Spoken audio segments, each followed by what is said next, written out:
haven't had a hot chocolate in such a long time. Anyway, hello and welcome to this video. And I'm just gonna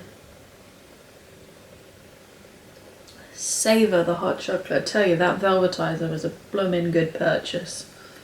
Thank you to the Thompsons who all pitched in for that for my birthday,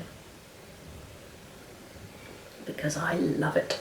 This video is probably going to be a bit chattier than past videos because basically it's just been a week.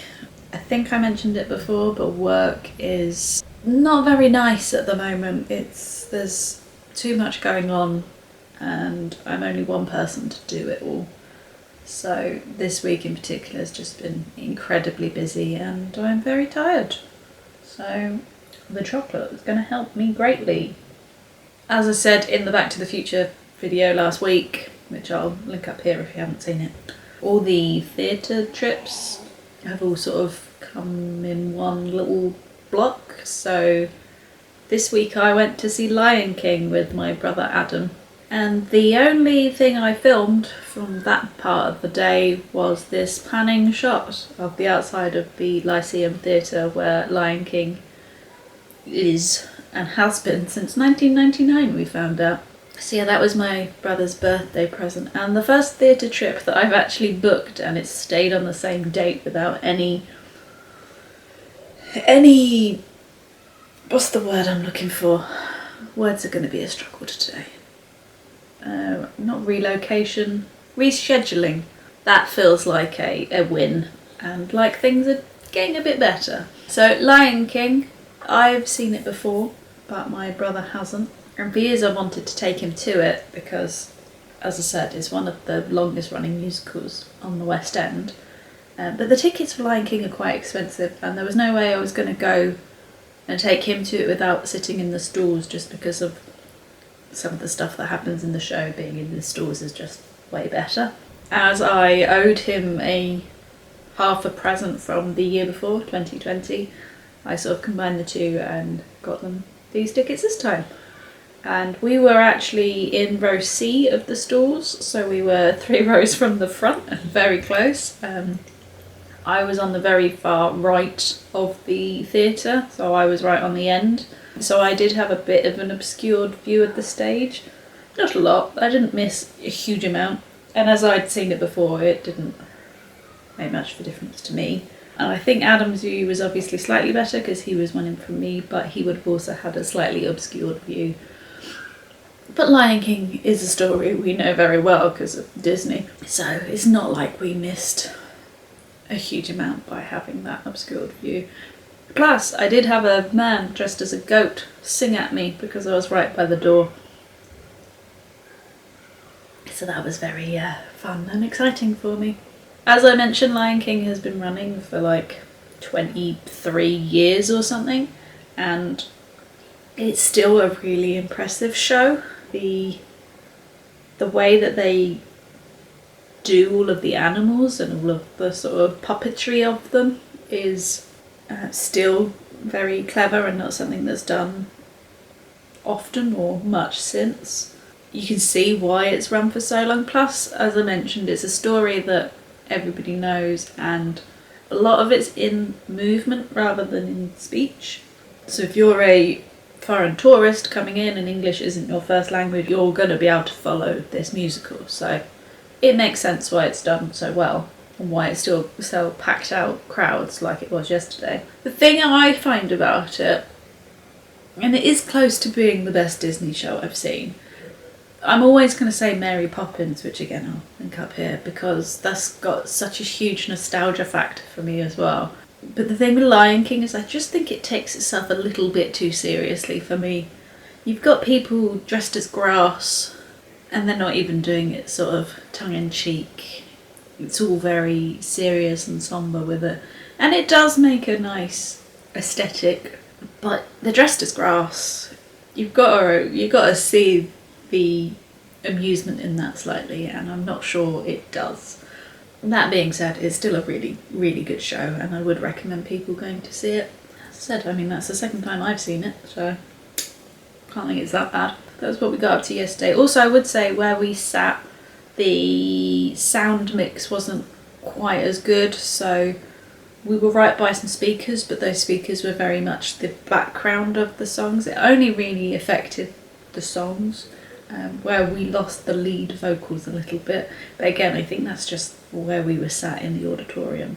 I would also say that the Lyceum Theatre is the one that has made it the most difficult to get in. We had to show so many things. COVID passports, obviously tickets, loads of stuff just to get in, and the queue to get in was really, really long. But there we go. So that's what I did yesterday, and then from there we went to see the wands at Leicester Square. So for the 20th anniversary of Harry Potter, they've put on this like little wand arch bit, and I did actually take some clips there, so I'll put those in now. So me and Adam have come to the wand thing at Leicester Square. Yeah, no one shut up and dabber really loud, or it'll be a massacre. Or Any other unforgivable curses. Yeah, I thought there might be more to it than that, but for a short installation for the 20th anniversary, it's kind of cool. Right, now we've got to go and test the Harry Potter knowledge and see whose wands is whose. One wand to rule them all. Are you taking the mickey out of me? I'm taking the mickey out of you because you're going, you couldn't hold this. No, I'm saying because it's all knobbly, so it'll be uncomfortable. No, because you just put that part of your finger around that part. Yeah, but all of this would like your imprint on your hand. It stops you from dropping it. Yeah, maybe. Yeah, how many times does person I don't know drop their wand because it's too smooth? Maybe. What we're learning is that is Fantastic Beasts. And no one's interested This in is them. Harry Potter, which is why this side is busier. I'm guessing this is Hermione. Yeah. See, she's got knobbly bits too. She does. Name that wand. Pardon? I said name that wand. Voldemort's wand. Well, you know it. You've seen the sign. I knew anyway, because it's got that bit, and he just goes like this. He puts it in there. That's how he does his magic. Is it? Yeah, like this. I'll show you. Because he's really frightening. Yeah, but he's also sort of scarily a bit camp, like a scary camp uncle. I think I'm now in somebody's photo of this wand. Hang on. What are you doing? I'll get my pen out to show you how he uses his wand. Oh. Like this. You're dead. You're a fool. Thank you. So there. I mean, it was good. It was a little out of our way to go and see. It probably would have been better if we were just in Leicester Square and happened across it. But I don't know if you could hear me in the clips. It was quite loud in Leicester Square. But as a thing that they've just put up for like a month and then it will come down in the next couple of days, it's quite impressive, really. And you know, what can you say that's like 20 years old, maybe longer, that still draws as much of a crowd as Harry Potter does? Or the Lion King musical, for that matter. So yeah, that was yesterday. It's just with work at the moment, I just find I'm getting very tired very quickly. So struggling to get some things done. But hey ho, eh Jeff? We'll get through it. We'll get through it. It's not that long till Christmas. I do also have a couple of days off in November, but I don't think I'm going to have much of a rest in that one, as me and Pete are off on another UK adventure. So if you're interested in that, you know, subscribe. It's coming up. The other thing I've been doing this month is I've been taking part in the Magical Hopathon readathon. There's a lot of athons in that, which confused me slightly there.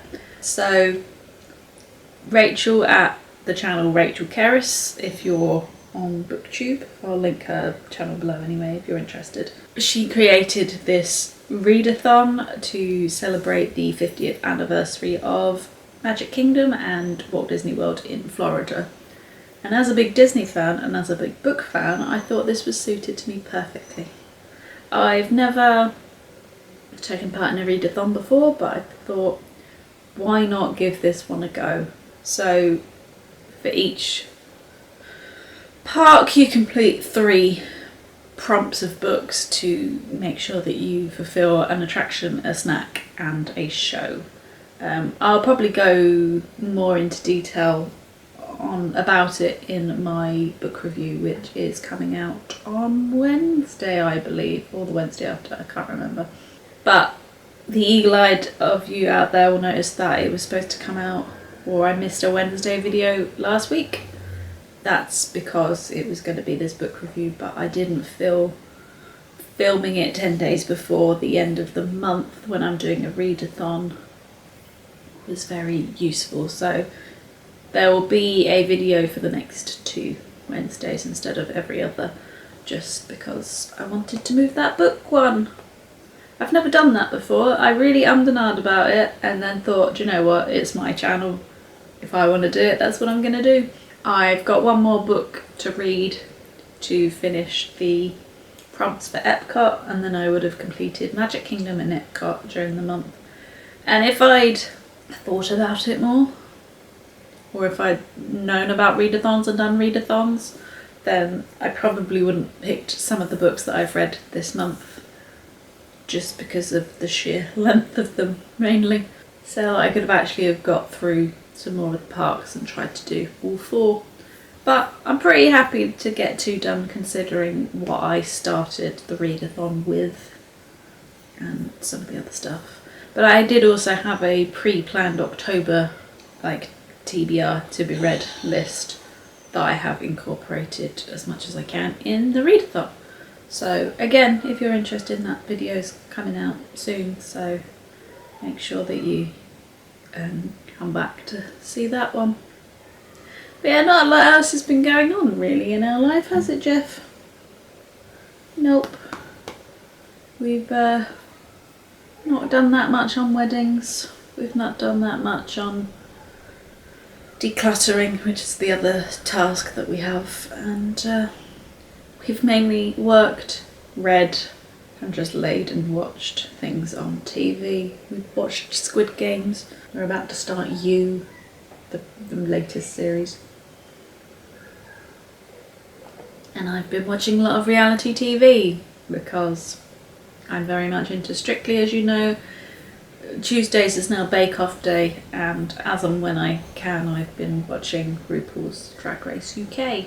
It's been a month.